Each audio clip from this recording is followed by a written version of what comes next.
Gracias, Francisco. Segunda vuelta electoral en Colombia, y el eje de confrontación en esta elección es el eje de confrontación de las Américas en este tiempo. El crimen organizado, la delincuencia que organiza, establece y sostiene narcoestados, protege narcoguerrilla y violenta la libertad versus la democracia. Para entender la elección de Colombia y lo que pasa en las Américas, hay que mirar un poco el escenario regional y el siglo XXI en el escenario regional. Durante todo este siglo, y hay que repetirlo, las Américas han sufrido la expansión de la dictadura de Cuba con el dinero venezolano. Se ha formado el socialismo del siglo XXI o castrochavismo y se han expandido haciendo dictaduras en Venezuela, en Bolivia, en Nicaragua, en Ecuador con Correa, pero también tomando gobiernos mediante elecciones democráticas en países donde han establecido gobiernos paradictatoriales. Al año 2015, en las Américas, casi todos los gobiernos democráticos, entre comillas, de América Latina eran paradictatoriales. Y la demostración más evidente fue la Cumbre de las Américas en Panamá, cuando el presidente de Estados Unidos reconoció el liderazgo de Latinoamérica en manos del dictador Raúl Castro. De entonces empezó una decadencia porque destrozaron economías, libertad, crisis, y perdieron gobiernos como el de Argentina con los Kirchner, paradictatorial. Perdieron gobiernos, acaban de perder el gobierno de Boric en Chile, perdieron el gobierno de Honduras, de Guatemala, han perdido el gobierno en el Ecuador, han perdido el gobierno en Bolivia, y esto está sucediendo porque hay un cambio geopolítico en la región y en el mundo, porque a partir de su estrategia de seguridad nacional, los Estados Unidos han decidido no tolerar más el crimen organizado en la política y ha empezado a señalar desde el año 2025 puntualmente organizaciones criminales, narcoterroristas e individuos y grupos que se han apoderado de la política y de gobiernos para sostener el crimen. Y en ese sentido hemos visto el desarrollo de la operación de la Lanza del Sur, que sigue en actividad. Hemos visto la operación de captura del dictador Nicolás Maduro, hoy día el reo Maduro. Estamos viviendo el ultimátum a la dictadura de Cuba para que le devuelva la libertad al pueblo cubano. Hemos visto cómo el soporte económico de parte de Venezuela para ganar elecciones, para promover hechos democráticos con dinero del narcotráfico y el dinero de la corrupción, ha empezado a disminuir. Y en ese contexto viene esta importante elección en Colombia. ¿Y cuál es la importancia de Colombia? Que Colombia hoy día es un gobierno paradictatorial, que el señor Petro no es un presidente democrático, ha sido elegido democráticamente, pero es un títere, es un operador del sistema transnacional de Cuba y Venezuela que está en caída y que él quiere sostener.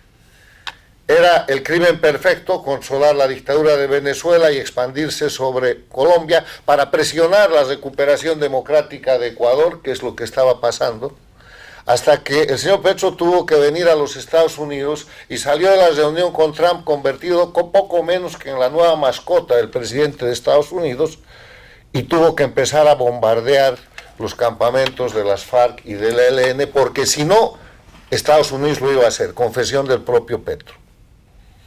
Esta política de la paz total es la política que describe un gobierno que quería construir un narcoestado, un gobierno que estaba llevando a Colombia a legalizar y legitimar el narcotráfico como una actividad normal. Ya había pasado Colombia por la vergüenza producida por Juan Manuel Santos de desconocer el voto popular para hacer el acuerdo con las FARC en lo que se llaman los acuerdos de La Habana, precisamente para proteger las herramientas que subsisten del crimen organizado de la dictadura de Cuba, que es la narcoguerrilla de las FARC y el ELN, que fueron creadas por Cuba y que son las últimas guerrillas abiertas en la región de esta larga y sangrienta historia que empieza en la década de los 60 con rótulo antiimperialista. Lo que estamos viviendo y lo que la elección de este domingo en Colombia va a determinar es el principio del fin de los últimos focos guerrilleros que tienen más de 50 años, creados por Cuba para destrozar la paz, la tranquilidad y para construir narcoterrorismo. No hay que olvidar que Colombia, que ha sido descrita como evidentemente es por la doctora Rangel, como un gran país, con una gran economía, con una gran sociedad, con una gran capacidad de desarrollo, es hoy día también el primer país productor de cocaína, porque han elevado a cerca de 300.000 hectáreas la producción de coca ilegal, que con el Plan Colombia habían sido reducidas con gran éxito. Colombia es hoy día el único país donde hay operación abierta de dos narcoguerrillas, las FARC y el ELN, y esos son los desafíos que hay que tomar. Colombia es el país en el que Petro llega a la presidencia, financiado por Venezuela y financiado por el narcotráfico, bajo confesión de su hoy ministro, Armando Benedetti, cuando era embajador en Venezuela y cuando se enojó con Petro, acuérdense, y le cantó todas completas hasta que lo nombró ministro del Interior o de Gobierno. O sea, este es un gobierno confeso, paradictatorial, que no quiere dejar el poder porque después de dejar el poder en democracia viene la rendición de cuentas de lo que aquí se ha señalado, deudas, endeudamientos, corrupción, pero no solamente eso, vinculación directa con el narcotráfico, protección directa al crimen organizado. Pero la buena noticia es que Petro y su candidato no pueden ganar esta elección. Y no la pueden ganar, primero porque el pueblo colombiano está repudiando abiertamente, y lo ha demostrado en la primera vuelta, el prorroguismo del crimen organizado en el gobierno de Colombia. Y segundo, porque la geopolítica mundial ha cambiado y los gobiernos paradictatoriales se están cayendo. Sus amos, sus dueños, Cuba y Venezuela, están en proceso de desaparición. Venezuela está en un proceso de transición tutelado por Estados Unidos y Cuba juega sus últimos días o sus últimas semanas para ver cómo sale del ultimátum que Estados Unidos le ha dado. La doctrina Monroe está en aplicación. El corolario Trump está en aplicación. Se ha formado el escudo del sur, al que con el nuevo el escudo de las Américas, perdón, al que con el nuevo presidente de Colombia no tardará Colombia en integrarse, que tiene por objetivo buscar el desarrollo de los pueblos, separando la delincuencia organizada y el narcoterrorismo de los gobiernos y de la función política. Termino diciendo que esta segunda vuelta va a mostrar para Colombia el retorno al camino de la libertad, el retorno al camino de la normalidad, que solo se hace combatiendo el crimen. Las 300.000 hectáreas de coca que hacen de Colombia el primer país productor de cocaína tienen que cesar. ¿Cómo? Mediante la aplicación de la ley. La ley que no han querido aplicar en el gobierno de Petro y han hecho todo lo contrario en una dinámica de disimular a través de el nombre de paz total la cobertura al crimen organizado en Colombia.